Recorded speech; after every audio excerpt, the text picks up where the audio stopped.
Good morning dear students. Linear inequalities എന്ന ചാപ്റ്ററിൻ്റെ 8ാമത്തെ സെഷനിലേക്ക് എല്ലാവർക്കും സ്വാഗതം. നമ്മൾ ഈ ചാപ്റ്റർ അതിൻ്റെ അവസാന ഭാഗത്തേക്ക് പ്രവേശിക്കുകയാണ്.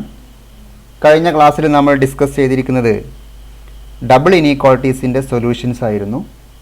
നമ്മൾ ഡബിൾ ഇനീക്വാളിറ്റി ആക്ച്വലി സംസാരിച്ചത്, അതിൻ്റെ സൊല്യൂഷൻ പഠിച്ചത് നമ്മുടെ ലൈഫിൽ പ്രാക്ടിക്കൽ രംഗത്ത് പല സ്ഥലങ്ങളിലും ഡബിൾ ഇനീക്വാളിറ്റീസ് വരുന്ന സന്ദർഭങ്ങളുണ്ട്.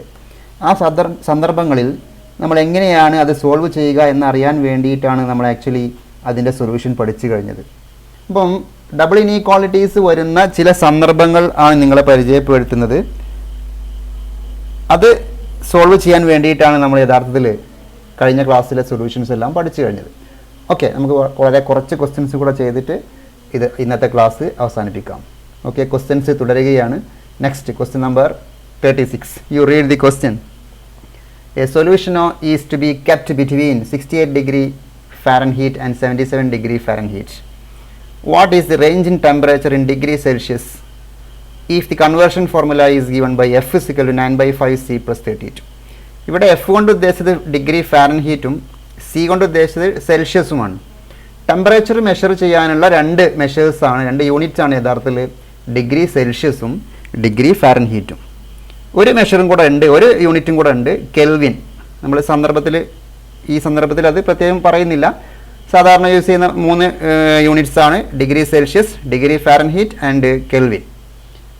ഇവിടെ നോക്കൂ, നിങ്ങൾ ഡിഗ്രി സെൽഷ്യസും ഡിഗ്രി ഫാരൻഹീറ്റും തമ്മിലുള്ള കണക്ട് ചെയ്യുന്ന ഫോർമുലയാണ് നിങ്ങളിവിടെ കാണുന്നത്. F is equal to 9/5 C plus 32. ഇവിടെ ഒരു സൊല്യൂഷൻ ഫാരൻഹീറ്റിൽ പറയുമ്പം 68 ഡിഗ്രിക്കും 77 ഡിഗ്രിക്കും ഇടയിലാണെങ്കിൽ സ്വാഭാവികമായിട്ടും ഡിഗ്രി സെൽഷ്യസ് വ്യത്യാസം ഉണ്ടാവും. ഡിഗ്രി സെൽഷ്യസ് എവിടെ മുതൽ എവിടം വരെ ആയിരിക്കും എന്നാണ് നമ്മൾ കണ്ടെത്തേണ്ടത്. വളരെ സിമ്പിളായ ക്വസ്റ്റ്യൻ ആണ്. അതിനു മുമ്പ് നമുക്ക് ജസ്റ്റ് ഈ ഡിഗ്രി സെൽഷ്യസും ഫാരൻഹീറ്റും തമ്മിലുള്ള കണക്ഷൻ ഒന്നുകൂടെ ഞാൻ മനസ്സിലാവാൻ വേണ്ടി ഒരു എക്സാമ്പിൾ പറയാം. നമുക്കറിയാം 0 ഡിഗ്രി സെൽഷ്യസ് എത്ര ഫാരൻഹീറ്റ് ആണ് എന്ന് അറിയണമെങ്കിൽ നമ്മൾ ഈ സിയുടെ സ്ഥാനത്ത് 0 എന്ന് കൊടുത്താൽ മതി. ഓക്കെ, അതാണ് ഈ കൺവേർഷൻ ഫോർമുല എന്ന് പറഞ്ഞു കഴിഞ്ഞാൽ. എഫ് കിട്ടാനുള്ള ഫോർമുലയാണ് ഇവിടെ കാണുന്നത്, 9/5 C plus 32. അപ്പോൾ സിക്ക് ഒരാൾ 0 എന്ന് കൊടുത്താൽ 0 ഡിഗ്രി സെൽഷ്യസിന് കറസ്പോണ്ടിങ് ആയ ഫാരൻഹീറ്റ് കിട്ടും. അപ്പോൾ 0 ഡിഗ്രി സെൽഷ്യസ് എന്ന് പറഞ്ഞാൽ എത്രയായിരിക്കും? ഇതാ 9/5 × 0 + 32 എന്നാവും. 9/5 × 0 + 32. സെൽഷ്യസിന് നമ്മൾ 0 കൊടുത്തു, അപ്പോൾ ആൻസർ 32 എന്ന് കിട്ടും. അപ്പോൾ 0 ഡിഗ്രി സെൽഷ്യസ് എന്ന് പറഞ്ഞാൽ 32 ഡിഗ്രി ഫാരൻഹീറ്റ് ആണെന്ന് മനസ്സിലാക്കി വെക്കുക. അപ്പോൾ ഫാരൻഹീറ്റ് കൂടുതലായിട്ട് കാണും ഡിജിറ്റിൽ. 37 ഡിഗ്രി സെൽഷ്യസ് എന്ന് പറഞ്ഞാലോ, അപ്പോൾ ഇവിടെ 37 എന്ന് കൊടുത്താൽ മതി, സിക്ക് 37 എന്ന് കൊടുക്കും. അപ്പോൾ എന്തായിരിക്കും ആൻസർ? ഫാരൻഹീറ്റ് എന്ന് പറഞ്ഞാൽ 9/5 × 37 + 32. കണ്ടോ, ഡിഗ്രി സെൽഷ്യസിന് പകരം നമ്മൾ 37 എന്ന് കൊടുത്തു. 98.6. ഞാൻ എന്തിനാ ഇത് എഴുതിയെന്ന് ചോദിച്ചു കഴിഞ്ഞാൽ, സാധാരണഗതിയിൽ നമ്മുടെ ബോഡി ടെമ്പറേച്ചർ 37 ഡിഗ്രി സെൽഷ്യസ് ആണ്, ഹ്യൂമൻ ബോഡി ടെമ്പറേച്ചർ. പക്ഷേ ഡോക്ടേഴ്സൊക്കെ നമ്മൾ ഇപ്പം ആശുപത്രിയിലൊക്കെ പോയാൽ ടെമ്പറേച്ചർ മെഷർ ചെയ്തിട്ട് അവർ 98.7 99 എന്നെല്ലാം പറയും. പനിയൊക്കെ ഉണ്ടെങ്കിൽ 99 ഒക്കെ ആയിരിക്കും. അപ്പോൾ അവർ പറയുന്ന ടെമ്പറേച്ചർ ആക്ച്വലി ഡിഗ്രി ഫാരൻഹീറ്റിലായിരിക്കും. അപ്പോൾ നമ്മൾ ഡിഗ്രി സെൽഷ്യസ് ആണെന്ന് വിചാരിച്ച് ഞെട്ടാൻ പോകണ്ട. ഡിഗ്രി സെൽഷ്യസ് ആണെങ്കിൽ നമുക്ക് 37, 38, 39 വരെയൊക്കെ മാക്സിമം സർവൈവ് ചെയ്യാൻ പറ്റുള്ളൂ കേട്ടോ. 98 ഡിഗ്രി സെൽഷ്യസിലൊന്നും മനുഷ്യൻ ജീവിച്ചിരിക്കില്ല ബോഡി ടെമ്പറേച്ചർ. അപ്പോൾ 98.7 എന്നൊക്കെ കേൾക്കുമ്പോൾ നിങ്ങൾ ഞെട്ടിപ്പോകണ്ട, അത് ഡിഗ്രി ഫാരൻഹീറ്റ് ആണെന്ന് മനസ്സിലാക്കുക. സാന്ദർഭികമായിട്ട് പറഞ്ഞെന്ന് മാത്രം. നമുക്ക് ഇതൊന്നും അറിയേണ്ട ആവശ്യമില്ല. ഇവിടെ ചെയ്യാൻ വേണ്ടിയിട്ട് ആവശ്യമുള്ളത്, ഈ ഒരു സൊല്യൂഷൻ നിൽക്കുന്നത് ഫാരൻഹീറ്റിൽ 68 ഡിഗ്രിക്കും 77 ഡിഗ്രിക്കും ഇടയിലാണ്. അപ്പോൾ നമ്മൾ ജസ്റ്റ് ഇങ്ങനെ എഴുതുന്നു, 68 less than F less than 77. Okay, Fahrenheit നിൽക്കുന്നത് ഇൻ ബിറ്റ്വീൻ 68 and 77. അങ്ങനെയാണെങ്കിൽ സെൽഷ്യസ് എവിടെ മുതൽ എവിടം വരെ ആയിരിക്കും എന്നാണ് കണ്ടെത്തേണ്ടത്. ജസ്റ്റ് ഈ F നമ്മൾ റീപ്ലേസ് ചെയ്ത് കൊടുത്താൽ മതി. What is F? Yes, F is equal to 9/5 C plus 32 എന്ന് റീപ്ലേസ് ചെയ്തു. ഇനി ഈ ഡബിൾ ഇനീക്വാളിറ്റി സോൾവ് ചെയ്യാൻ നമ്മൾ പഠിച്ചിട്ടുണ്ട് അല്ല, ഈ സെൻറ്റർ ടേം C മാത്രമായിരിക്കണം. അപ്പോൾ ആദ്യം നമ്മൾ എന്ത് ചെയ്യണം? ഈ 32 ആദ്യം എലിമിനേറ്റ് ചെയ്യണം, 32 ആദ്യം ഒഴിവാക്കണം അല്ലേ, പിന്നീട് 9/5 ഒഴിവാക്കണം. അപ്പം ഇത് സ്റ്റെപ്പ് ബൈ സ്റ്റെപ്പ് ആയിട്ട് നമുക്ക് ഒഴിവാക്കാം. ആദ്യം 32 ഒഴിവാകാൻ എന്ത് ചെയ്താൽ മതി? യെസ്, -32 -32 -32. എല്ലാ ടേമിനെയും നമ്മൾ -32 ചെയ്യുന്നു. ഇപ്പോൾ 68 - 32 എന്ന് പറയുമ്പോൾ 36 ആയിരിക്കും അല്ലേ. 36 less than 9/5 C less than 45 എന്ന് കിട്ടും. ശരിയല്ലേ? സബ്ട്രാക്ട് ചെയ്താണ്, 32 സബ്ട്രാക്ഷൻ നടത്തിയതാണ്. നമ്മൾ നേരത്തെ ചെയ്തതുകൊണ്ടാണ് ഞാൻ എല്ലാ സ്റ്റെപ്പും എഴുതാത്തത് കേട്ടോ. ഇനി ഈ C എലോൺ ഇവിടെ വരണമെങ്കിൽ 5/9 കൊണ്ട് മൾട്ടിപ്ലൈ ചെയ്യണം അല്ലേ. ഇവിടെ 5/9 കൊണ്ട് മൾട്ടിപ്ലൈ ചെയ്യുന്നു. അപ്പോൾ ഇവിടെ C എന്ന് മാത്രമാവുന്നു, ഇവിടെ 5/9 കൊണ്ട് മൾട്ടിപ്ലൈ ചെയ്യുന്നു. 3 ടേമിനെയും 5/9 കൊണ്ട് മൾട്ടിപ്ലൈ ചെയ്തു. ഇത് സിംപ്ലിഫൈ ചെയ്ത് കഴിഞ്ഞാൽ ഈ 9ഉം 36ഉം ക്യാൻസൽ ചെയ്താൽ 4 ആയിട്ടു അല്ലേ. 4 36 അല്ലേ. അപ്പോൾ ഇവിടെ 4 into 5 20 less than C less than 25 എന്ന ആൻസർ കിട്ടും. ഓക്കെ, ഈ 9ഉം 45 5 കൊണ്ട് ക്യാൻസൽ ചെയ്യുന്നു. അപ്പോൾ ഡിഗ്രി സെൽഷ്യസിൻ്റെ റേഞ്ച് എവിടെ ആയിരിക്കും? 20 മുതൽ 25 വരെ ആയിരിക്കും. ഓക്കെ, എന്ന് പറഞ്ഞാൽ ഈ സൊല്യൂഷന് സൂക്ഷിച്ചിരിക്കുന്നത് 68 ഡിഗ്രി 77 ഡിഗ്രി ഫാരൻഹീറ്റിലാണെങ്കിൽ വേറെ ആൾ ഡിഗ്രി സെൽഷ്യസിലാണ് അത് പറയുന്നതെങ്കിൽ എങ്ങനെ പറയണം? Between 20 degree Celsius and 25 degree Celsius. അപ്പോൾ നിങ്ങൾ ആൻസർ ഇത്ര എഴുതി കൊടുത്താൽ മതി. 20 less than C less than 25 is the right answer. Clear ആണല്ലോ? ഇത്തരത്തിലുള്ള ക്വസ്റ്റ്യൻസ് ഒക്കെ ചെയ്യാൻ വേണ്ടിയിട്ടാണ് ആക്ച്വലി നമ്മൾ ഡബിൾ ഇനീക്വാളിറ്റി പഠിച്ചിരിക്കുന്നത്. Next question number 37. In an experiment, a solution of hydrochloric acid is to be kept between 30 degree and 35 degree Celsius. What is the range of temperature in degree Fahrenheit if the conversion formula is given by C equal to 5/9 into F minus 32? നേരത്തെ നമ്മൾ എഴുതി വെച്ചിരിക്കുന്ന അതേ conversion formula തിരിച്ച് എഴുതിയതാണ്. Okay, എഫിന് പകരം C എഴുതിയതാണ്. അപ്പോൾ ഇങ്ങനെ ആൻസർ കിട്ടും സി. അപ്പോൾ 1 ഡിഗ്രി സെൽഷ്യസ് എന്ന് പറഞ്ഞാൽ 5/9 into F minus 32. ഇവിടെ 32 എന്ന് കൊടുത്തു കഴിഞ്ഞാൽ സി 0 കിട്ടും. അല്ല, എഫിന് 32 കൊടുത്തു കഴിഞ്ഞാൽ സി 0 ആയിരിക്കും. അത് നമ്മൾ മൈൻഡ് ചെയ്യേണ്ട ആവശ്യമില്ല, നമ്മൾ തുടങ്ങുകയാണ്. അപ്പോൾ സെൽഷ്യസ് എവിടെ നിൽക്കുന്നത്? സെൽഷ്യസിൽ പറയുമ്പം 30 less than 35 less than C അല്ലേ, 30 less than C less than 35. സെൽഷ്യസിൽ ഈ ടെമ്പറേച്ചർ നിൽക്കുന്നത് ബിറ്റ്വീൻ 30 and 35 ആണ്. അങ്ങനെയാണെങ്കിൽ ഫാരൻഹീറ്റിൽ എന്താണ് സംഭവിക്കുക എന്താണ് എന്നാണ് ചോദ്യം. അപ്പോൾ നമ്മൾ സി എ മാറ്റി കൊടുക്കുന്നു. ഇവിടെ സി എന്ന് പറഞ്ഞാൽ 5/9 into F minus 32. ഓക്കെ, വേറെ ഒന്നും ചെയ്തിട്ടില്ല. ഇനി ഇവിടെ സെൻറ്ററിൽ എഫ് മാത്രമായിട്ട് വരണം. What is the range of temperature in Fahrenheit എന്നല്ല ചോദ്യം. ഇവിടെ സെൻറ്ററിൽ എഫ് മാത്രം വരണം. അതിനാദ്യം എന്ത് ചെയ്യണം? ഈ 5/9 ഒഴിവാക്കണം. 5/9 ഒഴിവാക്കാൻ 9/5 കൊണ്ട് മൾട്ടിപ്ലൈ ചെയ്യും. Okay, multiply with 9/5. അപ്പോൾ എങ്ങനെ കിട്ടും? ഇത് സിംപ്ലിഫൈ ചെയ്ത് കഴിഞ്ഞാൽ എന്തായിരിക്കും? ഈ 5ഉം ഈ 13 ക്യാൻസൽ ചെയ്താൽ 6 ആയിരിക്കും. 54 ആവും. 54 less than F minus 32 less than 63. ശരിയല്ലേ? ഇവിടെ 7 കൊണ്ട് ക്യാൻസൽ ചെയ്താൽ മതി. ഇനി എഫ് വരണമെങ്കിൽ എന്ത് ചെയ്താൽ മതി? +32 +32 +32. നമ്മൾ കഴിഞ്ഞ ക്ലാസ്സിൽ ഒരുപാട് ക്വസ്റ്റ്യൻസ് ചെയ്തിട്ടുണ്ട്. +32 +32 +32. അപ്പോൾ എന്തായിരിക്കും answer? 86 less than F less than 95. ഇതാണ് ഈ ക്വസ്റ്റിൻ്റെ ആൻസർ. എന്ന് പറഞ്ഞാൽ ഡിഗ്രി സെൽഷ്യസ് ബിറ്റ്വീൻ 30 and 35 ആണെങ്കിൽ ഡിഗ്രി ഫാരൻഹീറ്റ് 86ഉം 95ൻ്റെയും ഇടയിലായിരിക്കും. ഓക്കെ, ക്ലിയർ ആണല്ലോ? Next question. The IQ of a person is given by IQ is equal to MA/CA into 100, where MA is the mental age and CA is the chronological age. MA എന്ന് പറഞ്ഞാൽ mental age ആണ്. ഈ ഫോർമുലയിൽ വരുന്ന MA എന്ന് പറഞ്ഞാൽ mental age. CA means chronological age. If 80 less than or equal to IQ less than or equal to 140 for a group of 12-year-old children, find the range of their mental age. IQ എന്ന് പറഞ്ഞു കഴിഞ്ഞാൽ intelligent quotient എന്നാണ്. ഇപ്പോൾ ഒരു average മനുഷ്യൻ്റെ IQ എന്ന് പറഞ്ഞു കഴിഞ്ഞാൽ ഏകദേശം 100 എന്നാണ് നമ്മൾ പറയാം. അപ്പോൾ IQ എബവ് 100 വരുമ്പോൾ നമ്മൾ അതിന് ഡിഫറെൻറ്റ് കാറ്റഗറി ഒക്കെ കൊടുക്കാറുണ്ട്. ഓക്കെ, സ്റ്റുഡിയസ്, ബ്രില്യൻറ്റ്, സയൻറ്റിസ്റ്റ് എന്നൊക്കെ പറയും. അപ്പോൾ ഐൻസ്റ്റീൻ്റെ ഒക്കെ IQ എന്ന് പറഞ്ഞാൽ ഏകദേശം 120 എബവ് 120 ആണ്. ഇപ്പോൾ 100 താഴെ IQ വരുമ്പോൾ നമ്മൾ പറയുക സ്ലോ ലേണർ. ഇപ്പോൾ 90 80 എന്നൊക്കെ വരുമ്പോൾ നമ്മൾ സ്ലോ ലേണർ, പിന്നെ അതുപോലെ എന്താ പറയുക മെൻ്റലി റിട്ടാർഡഡ്, അങ്ങനെയൊക്കെ ഓരോരോ കാറ്റഗറി ഉണ്ടാവും. ഇപ്പോൾ നോർമലായ ഒരു മനുഷ്യൻ്റെ IQ എന്ന് പറഞ്ഞാൽ സാധാരണ 100 എന്നാണ് പറയാറുള്ളത്. ഇവിടെ IQ കാണാനുള്ള ഫോർമുല നിങ്ങൾ കാണുന്നത് MA/CA into 100. ഇവിടെ മെൻ്റൽ ഏജ് എന്ന് പറയുമ്പോൾ നിങ്ങളുടെ ക്രോണോളജിക്കൽ ഏജ് എന്ന് പറഞ്ഞാൽ നിങ്ങൾക്ക് ബൈ ബർത്ത് അല്ലേ, ഡേറ്റ് ഓഫ് ബർത്ത് പ്രകാരം നിങ്ങൾക്ക് ഉണ്ടാവുന്ന ഏജിനാണ് ക്രോണോളജിക്കൽ ഏജ് എന്ന് പറയുക. അപ്പോൾ നിങ്ങളുടെ ക്രോണോളജിക്കൽ ഏജ് ഏകദേശം 16 17 വയസ്സായിരിക്കും. അപ്പോൾ നിങ്ങളുടെ മെൻ്റൽ ഏജും 16 വന്നാൽ ആലോചിച്ച് നോക്കും. ഇവിടെ 16 എന്ന് പറഞ്ഞാൽ 16/16 into 100 കറക്റ്റ് 100 വരും. ഓക്കെ, നിങ്ങൾ 16 വയസ്സാണ് താഴെ. CA ഒരിക്കലും നമുക്ക് മാറ്റാൻ പറ്റില്ല. CA ഇപ്പോൾ നിങ്ങൾ കറണ്ട് വയസ്സാണ് അല്ലേ, 16 വയസ്സുള്ള നിങ്ങൾ 10 വയസ്സുകാരൻ്റെ ഒരു സ്വഭാവങ്ങളാണ് കാണിക്കുന്നതെങ്കിൽ ഇവിടെ 10/16 into 100 വരും. അപ്പോൾ നിങ്ങളുടെ IQ ലെസ് ദാൻ 90 വരും. അപ്പോൾ നിങ്ങളുടെ കാറ്റഗറി മാറിയിട്ടുണ്ടാവും. അതേസമയം ഒരു 16 വയസ്സുകാരൻ ഒരു 20 വയസ്സുകാരൻ്റെ പക്വത കാണിക്കുമ്പോൾ നോക്കൂ, നിങ്ങൾ 20/10 16 വരുമ്പോൾ നിങ്ങൾക്ക് എബവ് 100 വരും. അതാണ് IQൻ്റെ കാൽക്കുലേഷൻ. ഓക്കെ, അപ്പോൾ നിങ്ങളുടെ ഇപ്പോൾ വയസ്സ് 16, മെൻ്റൽ ഏജും 16, നിങ്ങളുടെ മാനസികമായ വയസ്സ് MA അതും 16 വന്നു കഴിഞ്ഞാൽ കറക്റ്റ് 100 വരും. നിങ്ങളൊന്ന് ആലോചിച്ച് നോക്കൂ, 5ാം ക്ലാസ് 5 വയസ്സുള്ളൊരു കുട്ടി, ക്രോണോളജിക്കൽ ഏജ് 5, അതാണ് 5 വയസ്സ്. 5 വയസ്സുള്ളൊരു കുട്ടി 7 8 വയസ്സുകാരൻ്റെ പക്വത കാണിക്കുമ്പോൾ നമ്മൾ 8/5 എന്ന് അവിടെ വരും കേട്ടോ. 8/5 into 100 ചെയ്യുമ്പോൾ സ്വാഭാവികമായിട്ടും 130 140 ഒക്കെ വരും. അപ്പോൾ നല്ല IQ വരും. അപ്പോൾ നമ്മൾ ക്രോണോളജിക്കൽ ഏജ് എന്ന് പറഞ്ഞാൽ ബൈ ബർത്ത് ലഭിക്കുന്ന ഏജും മെൻ്റൽ ഏജ് എന്ന് പറഞ്ഞാൽ നമ്മുടെ മാനസികമായ വയസ്സ്. അതെങ്ങനെ കാൽക്കുലേറ്റ് ചെയ്യാമെന്ന് ചോദിച്ചു കഴിഞ്ഞാൽ അതിനൊക്കെ ഓരോ നോംസ് ഉണ്ട്. നമ്മൾ കണ്ടുപിടിച്ച നോംസ് അല്ല, അത് ഓരോ അതിനുവേണ്ടി ഡെവലപ്പ് ചെയ്ത നോംസ് ഉണ്ട്. അത് ഉപയോഗിച്ചിട്ടാണ് മെൻ്റൽ ഏജ് കാൽക്കുലേറ്റ് ചെയ്യുക. ഓക്കെ, അതൊന്നും നമ്മുടെ വിഷയത്തിൽപ്പെട്ടതല്ല, ജസ്റ്റ് പറഞ്ഞു എന്ന് മാത്രം. നമുക്ക് ഇത്രേ അറിയേണ്ടുള്ളൂ.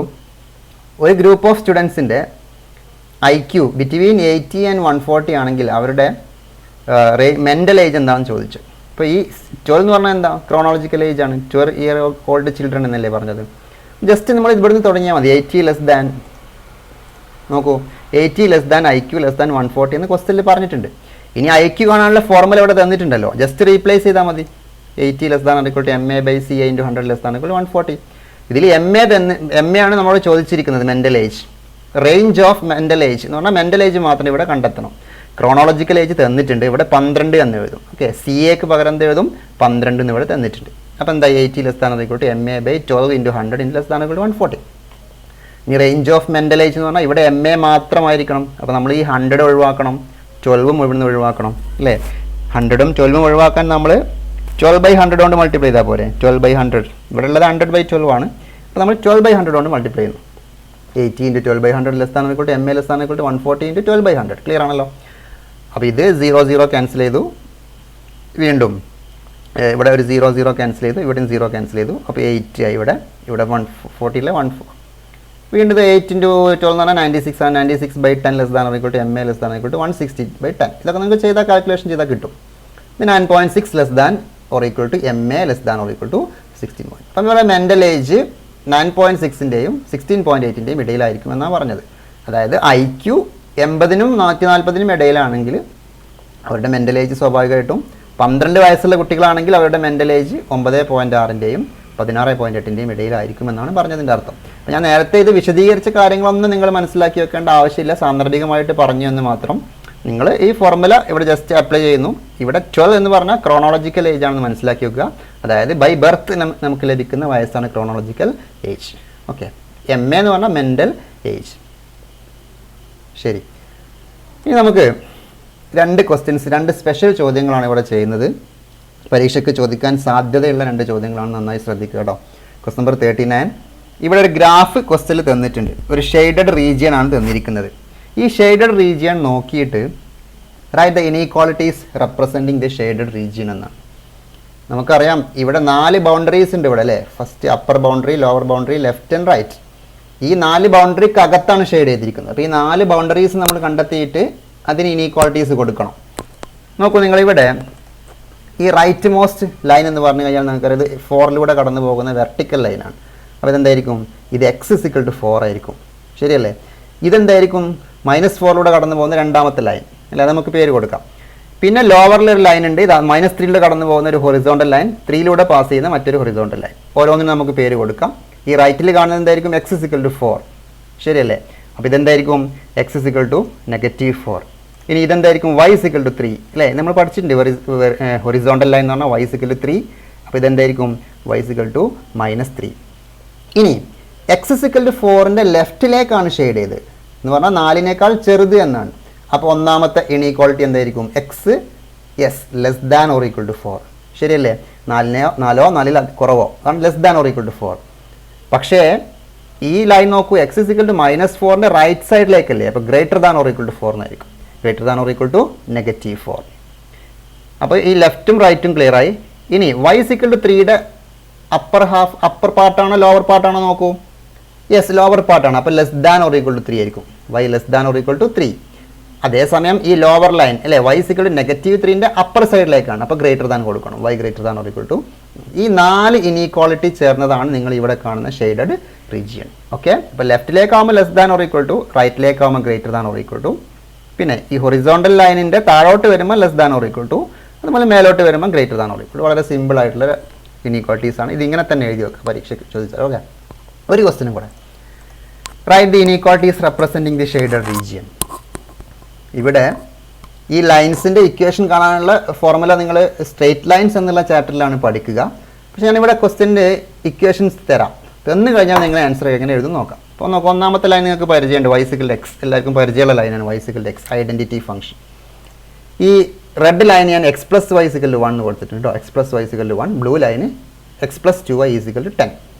അങ്ങനെയാണെങ്കിൽ നിങ്ങളിവിടെ കാണുന്ന ഷെയ്ഡഡ് റീജിയൻ അതിനെ റെപ്രസെൻറ്റ് ചെയ്യുന്ന ഇനീക്വാളിറ്റീസ് ഏതൊക്കെയാണെന്നാണ്. നോക്കൂ നിങ്ങൾ, ഒന്നാമത്തത് x + y ഈക്വൽ ടു 1 അല്ലേ? ഇതിൻ്റെ അപ്പർ ഭാഗത്തേക്കാണ് ചെയ്തിരിക്കുന്നത്. അപ്പോൾ സ്വാഭാവികമായിട്ടും ഇങ്ങനെ വരുന്ന ഗ്രാഫിന് നമുക്കറിയാം അപ്പർ എന്ന് വരണമെങ്കിൽ greater than or equal to കൊടുക്കണം അല്ലേ? 0 0 കൊടുത്താൽ ശരിയല്ലല്ലോ. അതുകൊണ്ട് x+y greater than or equal to 1 ആണ് ഈ റെഡ് ലൈനിൻ്റെ മേലോട്ട് എന്ന് പറയും. അതേസമയം ബ്ലൂ ലൈനിൻ്റെ താഴോട്ട് വരണമെങ്കിൽ എന്ത് ചെയ്യണം? Less than or equal to, അപ്പോൾ x+2y less than or equal to 10. അപ്പോൾ ഈ രണ്ട് ലൈനിൻ്റെ ഇടയിലായിട്ടുണ്ട് കേട്ടോ. മാത്രമല്ല ഇനി y = x നമുക്കറിയാം. ഇതിൻ്റെ ഈ സൈഡിലേക്ക് വരണമെങ്കിൽ അപ്പർ പാർട്ടിലേക്ക് വരണമെങ്കിൽ നമ്മൾ പഠിച്ചിട്ടുണ്ട് y greater than or equal to x വരണം. പണ്ടേ നമ്മൾ ചെയ്തതാണ് y greater than or equal to x. അങ്ങനെയൊക്കെ വന്നാലും ഇവിടെയൊക്കെ വരാൻ സാധ്യതയുണ്ട്. ഈ ഷെയ്ഡിങ് കിടക്കുന്നത് ഫസ്റ്റ് ക്വാഡ്രൻറ്റിലാണ്, അത് മറക്കരുത്. ഫസ്റ്റ് ക്വാഡ്രൻറ്റ് എന്ന് വരണമെങ്കിൽ നമ്മൾ എന്ത് എഴുതണം? x greater than or equal to 0, y greater than or equal to 0. അപ്പോൾ ഇത്രയും ഇനീക്വാളിറ്റീസ് കൂടി ചേരുമ്പോഴാണ് നമുക്ക് ഇങ്ങനെ ഒരു സൊല്യൂഷൻ ആൻസർ ലഭിക്കുക എന്ന് മനസ്സിലാക്കി വെക്കുക. ഓക്കെ, ഈ സ്ട്രേറ്റ് ലൈനിൻ്റെ ഇക്വേഷൻ കിട്ടിക്കഴിഞ്ഞാൽ നമ്മൾ ഏത് ഹാഫ് പ്ലെയിൻ ആണെന്ന് നോക്കിയിട്ട് ഇവിടെ ഇങ്ങോട്ടാണെങ്കിൽ സ്വാഭാവികമായിട്ടും ഗ്രേറ്റർ ദാൻ എന്നാണ് വരിക. ഇതിൻ്റെ ലൈനിൻ്റെ താഴോട്ടായതുകൊണ്ട് ലെസ് ദാൻ വന്നു. y = xൻ്റെ അപ്പർ സൈഡിലേക്ക് ആയതുകൊണ്ട് greater than or equal to x. First quadrant എന്ന് കാണിക്കാൻ വേണ്ടിയിട്ട് നമ്മൾ ഈ ഒരു ഇനീക്വാളിറ്റി കൊടുത്തു കഴിഞ്ഞു. ക്ലിയർ ആണല്ലോ? ഇനി മറ്റൊരു കാര്യം, ചിലപ്പോൾ പരീക്ഷയ്ക്ക് വരുമ്പോൾ നിങ്ങൾക്ക് ഈ രണ്ട് ഇക്വേഷൻസും തരില്ല. y = x എന്തായാലും ഒന്നും തരില്ല, ഒരു ഇക്വേഷൻ തരില്ല. y = x ആണെന്ന് മനസ്സിലാവാൻ 3 3 കണ്ടാൽ മനസ്സിലാവും കേട്ടോ. 0 0 3 3 ഇവിടെ എക്സും വൈയും ഈക്വൽ അല്ലേ? 3 3 എന്ന് പറഞ്ഞാൽ x = y എന്നല്ലേ? അതുകൊണ്ട് ഇത് x = y ആണെന്ന് മനസ്സിലാക്കി വെക്കുക. അതിന് വേണ്ടിയിട്ടാണ് ഇവിടെ 3 3 എന്ന് തന്നത്. ഇനി x+y = 1 എന്നുള്ള ഇക്വേഷൻ കിട്ടാൻ ഈ ആക്സിസിൽ കട്ട് ചെയ്യുന്ന രണ്ട് പോയിന്റ് അറിയുമെങ്കിൽ അതിന് സാധാരണ ഇൻ്റർസെപ്റ്റ് എന്ന് പറയാം. ഇൻ്റർസെപ്റ്റ് അറിയുമെങ്കിൽ നമുക്ക് ഇക്വേഷൻ വളരെ പെട്ടെന്ന് കിട്ടും. നോക്കൂ നിങ്ങൾ, ഞാൻ റെഡ് ലൈനിനെ കുറിച്ച് പറയാം. റെഡ് ലൈനിൻ്റെ ഇക്വേഷൻ കിട്ടാൻ ഇതിന് പറയുന്ന പേര് x ആക്സിൽ കട്ട് ചെയ്യുന്ന പോയിന്റിൻ്റെ പറയുന്ന പേര് x ഇൻ്റർസെപ്റ്റ് എന്നും y ആക്സിൽ കട്ട് ചെയ്യുന്ന പോയിന്റിന് y ഇൻ്റർസെപ്റ്റ് എന്ന് പറയും. അപ്പോൾ ഇതിൻ്റെ ഇക്വേഷൻ എന്ന് പറഞ്ഞാൽ x/x intercept plus y/y intercept = 1 എന്നാണ്. അതായത് x/1 പ്ലസ് y/1 = 1. ഈ ഒരു ഇക്വേഷൻ സോൾവ് ചെയ്താൽ നിങ്ങൾക്ക് ഈ സ്ട്രേറ്റ് ലൈനിൻ്റെ ഇക്വേഷൻ കിട്ടും. ഇപ്പോൾ എക്സിൻ്റെ താഴെ എഴുതേണ്ടത് x ആക്സിൽ കട്ട് ചെയ്യുന്ന ഈ പോയിന്റും വൈയുടെ താഴെ എഴുതേണ്ടത് y ആക്സിൽ കട്ട് ചെയ്യുന്ന പോയിന്റും ഈക്വൽ ടു 1 എഴുതി കഴിഞ്ഞാൽ ഇതിൻ്റെ ആൻസർ കിട്ടും. അതാണ് x+y = 1. ഇത് നിങ്ങൾ വിശദമായിട്ട് സ്ട്രേറ്റ് ലൈനിൽ പഠിക്കും. ഓക്കെ, അങ്ങനെയാണെങ്കിൽ ഈ ബ്ലൂ ലൈനിൻ്റെ ഇക്വേഷൻ നിങ്ങൾക്ക് പറയാൻ പറ്റുമോ? ബ്ലൂ ലൈൻ ഇവിടെ കട്ട് ചെയ്യുന്ന പോയിന്റ് 10 അല്ലേ? അപ്പോൾ x/10 വരും ഉണ്ടോ? x/10 പ്ലസ് ഇവിടെ 5 ആണ് കട്ട് ചെയ്യുന്നത്. അപ്പോൾ y/5 = 1. ഇത് നിങ്ങൾ സിംപ്ലിഫൈ ചെയ്താൽ നിങ്ങൾക്ക് ആൻസർ x+2y/10 = 1 അല്ലെങ്കിൽ x+2y = 10 എന്ന് കിട്ടും. നിങ്ങൾ സിംപ്ലിഫൈ ചെയ്ത് നോക്കിയാൽ മതി. ക്രോസ് മൾട്ടിപ്ലൈ ചെയ്തിട്ട് സിംപ്ലിഫൈ ചെയ്താൽ നിങ്ങൾക്ക് x+2y = 10 കിട്ടും. അങ്ങനെയാണ് ഞാൻ ഈ ഇക്വേഷൻ ഇവിടെ എഴുതിയിരിക്കുന്നത്. ഇപ്പോൾ പരീക്ഷയ്ക്ക് ഈ ഇക്വേഷൻ തരില്ല, നിങ്ങൾ കണ്ടെത്തണം. കണ്ടെത്തിയതിന് ശേഷം ഇനീക്വാളിറ്റീസ് ആക്കി എഴുതണം. ഇക്വേഷൻ കിട്ടിയാൽ പോരാ, ഷെയ്ഡഡ് റീജിയൻ വരണമെങ്കിൽ ഇനീക്വാളിറ്റീസ് എഴുതണമെന്ന് മനസ്സിലാക്കി വെക്കുക. ഓക്കെ, ഇനി ഞാൻ വേറെ പ്രത്യേക ചോദ്യം കൂടെ, ഒരു കാര്യം കൂടെ നിങ്ങളെ ശ്രദ്ധയിലേക്ക് ഉണർത്തിക്കൊണ്ട് നമ്മൾ ഈ ചാപ്റ്റർ ഇവിടെ അവസാനിപ്പിക്കുകയാണ്. സംഭവം ഇതാണ്, x <= 2. x <= 2 എന്നുള്ളൊരു സൊല്യൂഷൻ നമുക്ക് കിട്ടിയെന്ന് വിചാരിച്ചോളൂ. നമ്മൾ ആദ്യത്തെ കേസാണിത് അല്ലേ? ഫസ്റ്റ് ഈ ചാപ്റ്ററിൻ്റെ തുടക്കത്തിൽ പറഞ്ഞ ഒരു കേസാണിത്. നമ്മളൊരു ലീനിയർ ഇനീക്വാളിറ്റി 1 വേരിയബിൾ ചെയ്തപ്പോൾ x <= 2 എന്ന ആൻസർ കിട്ടി. അങ്ങനെ ആൻസർ കിട്ടിക്കഴിഞ്ഞാൽ നമ്മളോട് നമ്പർ ലൈനിൽ സൊല്യൂഷൻ കാണിക്കാൻ പറഞ്ഞാൽ നമ്മൾ എന്ത് ചെയ്യണം? ജസ്റ്റ് ഒരു നമ്പർ ലൈൻ വരക്കുന്നു, എന്നിട്ട് x <= 2 ഇങ്ങനെ കാണിക്കും. ഇതാണ് solution on A number line. ഇനി അത് റിയൽ നമ്പർ ആയതുകൊണ്ടാണ് നമ്മളിങ്ങനെ റിയൽ നമ്പർ ലൈനിൽ കാണിച്ചത്. ഇൻഡിജർ എന്ന് പറയുമ്പോൾ നമ്മൾ ഇതിൻ്റെ താഴെയുള്ള ഇൻഡിജേഴ്സ് മാത്രമേ എഴുതാൻ പാടുള്ളൂ. നാച്ചുറൽ നമ്പർ എന്ന് പറയുമ്പോൾ നാച്ചുറൽ നമ്പേഴ്സ് മാത്രമേ എഴുതാൻ പാടുള്ളൂ. ഒന്നും പറഞ്ഞിട്ടില്ലെങ്കിൽ നമ്മൾ റിയൽ നമ്പർ ഇങ്ങനെ എഴുതും. അതേസമയം x <= 2 നമ്മളോട് ഗ്രാഫിക്കലി സോൾവ് ചെയ്യാൻ പറഞ്ഞാൽ നമ്മൾ എന്ത് ചെയ്യണം? ഗ്രാഫിക്കലി സോൾവ് ചെയ്യാൻ പറഞ്ഞു കഴിഞ്ഞാൽ നമ്മൾ x = 2ൻ്റെ ഗ്രാഫ് വരക്കണം അല്ലേ? ഇപ്പോൾ 2 ഡയമെൻഷണൽ പ്ലെയിനിൽ x = 2 എന്ന് പറഞ്ഞു കഴിഞ്ഞാൽ ഒരു വെർട്ടിക്കൽ ലൈനാണ്. അപ്പോൾ നമ്മൾ x ആക്സും y ആക്സും ഒക്കെ വരച്ചതിന് ശേഷം x = 2 എന്ന് പറഞ്ഞൊരു വെർട്ടിക്കൽ ലൈൻ വരച്ചിട്ട് ഏതെങ്കിലും ഒരു ഭാഗത്തേക്ക് ഷെയ്ഡ് ചെയ്യണം. അപ്പോൾ <= എന്ന് പറഞ്ഞു കഴിഞ്ഞാൽ ലെഫ്റ്റ് ഭാഗത്തേക്ക്, ലെഫ്റ്റ് ഹാഫ് പ്ലെയിൻ ആണ് നമ്മൾ ഷെയ്ഡ് ചെയ്യേണ്ടത്. ഇതാണ് അതിൻ്റെ സൊല്യൂഷൻ. ക്ലിയർ ആണല്ലോ? അപ്പോൾ നമ്മൾ show the solution on the number line എന്ന് പറയുമ്പോൾ ഇങ്ങനെ കാണിക്കണം. സോൾവ് ഗ്രാഫിക്കലി എന്ന് പറഞ്ഞിട്ട് ഇങ്ങനെ ചോദിച്ചു കഴിഞ്ഞാൽ x <= ചോദിച്ചു കഴിഞ്ഞാൽ നമ്മൾ x = 2ൻ്റെ ഗ്രാഫ് വരച്ചതിന് ശേഷം ഇങ്ങോട്ട് ലെഫ്റ്റിലേക്ക് ഷെയ്ഡ് ചെയ്യണം. ഒരു കാര്യം കൂടെ നിങ്ങൾ മനസ്സിലാക്കി വെക്കുക, x = 2 എന്ന് പറഞ്ഞു കഴിഞ്ഞാൽ 1 ഡയമെൻഷനിൽ അത് ഒരു റിയൽ നമ്പർ ആയിട്ടാണ് നമ്മൾ ട്രീറ്റ് ചെയ്യുക. എന്നാൽ 2 എന്ന് പറയുന്ന x = 2ൻ്റെ പറ്റിയാണ്, x = 2നെ കുറിച്ചാണ് ഞാൻ സംസാരിക്കുന്നത്. x = 2 എന്ന് പറഞ്ഞാൽ 1 ഡയമെൻഷനിൽ ഒരു സിംപ്ലി ഒരു റിയൽ നമ്പർ. ഓക്കെ, അതേസമയം x = 2 എന്ന് പറഞ്ഞാൽ 2 ഡയമെൻഷൻ, ഇതാണ് 2 ഡയമെൻഷൻ. 2 ഡയമെൻഷനിലേക്ക് വരുമ്പോൾ x = 2 എന്താണ്? അതൊരു സ്ട്രേറ്റ് ലൈനാണ് കേട്ടോ. x = 2 എന്ന് പറഞ്ഞാൽ ഒരു സ്ട്രേറ്റ് ലൈനാണെന്ന് മനസ്സിലാക്കി വെക്കുക. അതേസമയം x = 2 ഒരു 3 ഡയമെൻഷനിൽ നമ്മൾ സംസാരിക്കുമ്പോൾ അതൊരു പ്ലെയിൻ ആയിരിക്കും. അത് നമ്മൾ അടുത്ത വർഷം സംസാരിക്കും. ഓക്കെ, അപ്പോൾ ഈ x = 2 എന്ന് പറയുമ്പം കോണ്ടെക്സ്റ്റുവലായിട്ട്, സാന്ദർഭികമായിട്ട് അതിന് പല അർത്ഥങ്ങളുണ്ട്. x = 2 1 ഡയമെൻഷനിൽ പറയുമ്പോൾ ഒരു റിയൽ നമ്പർ ആയിട്ടാണ് നമ്മൾ ട്രീറ്റ് ചെയ്യുക. എക്സ് ഇസ് ഇക്വൽ ടു 2 ഡയമെൻഷനിൽ സംസാരിക്കുമ്പോൾ ഒരു സ്ട്രേറ്റ് ലൈനാണ്, വെർട്ടിക്കൽ ലൈനാണ്. അതേസമയം എക്സ് ഇസ് ഇക്വൽ ടു 3Dയിൽ സംസാരിക്കുമ്പോൾ 3 ഡയമെൻഷനിൽ സംസാരിക്കുമ്പോൾ എന്താണ്, ഒരു പ്ലെയിൻ ആയിരിക്കും. അപ്പോൾ അതൊക്കെ നിങ്ങൾ മനസ്സിലുണ്ടായിരിക്കണം. നമ്മൾ ഇനി കൂടുതൽ സംസാരിക്കുന്നില്ല. ഇത്രയും പറഞ്ഞുകൊണ്ട് നമ്മൾ ഈ ലീനിയർ ഇനീക്വാളിറ്റീസ് എന്ന ചാപ്റ്ററിന് ഇവിടെ വിരാമം കുറിക്കുകയാണ്. താരതമ്യേന ഈസിയായ ഒരു ചാപ്റ്ററാണ് ലീനിയർ ഇനീക്വാളിറ്റീസ്. നന്നായി ശ്രദ്ധിച്ച് പഠിച്ചു കഴിഞ്ഞാൽ നിങ്ങൾക്ക് ഫുൾ സ്കോറും നേടാൻ പറ്റിയ ഒരു ചാപ്റ്ററാണ് ഇനീക്വാളിറ്റീസ്. നന്നായി ഗ്രാഫ് വരച്ച് തന്നെ നിങ്ങൾ പ്രാക്ടീസ് ചെയ്യുക. എല്ലാ അസൈൻമെൻറ്റും നിങ്ങൾ ചെയ്യാൻ ശ്രമിക്കുക. ഓക്കെ, എല്ലാവർക്കും ഒരു ശുഭദിനം ആശംസിച്ചുകൊണ്ട് നമ്മൾ ഇന്നത്തെ ക്ലാസ് ഇവിടെ അവസാനിക്കുന്നു.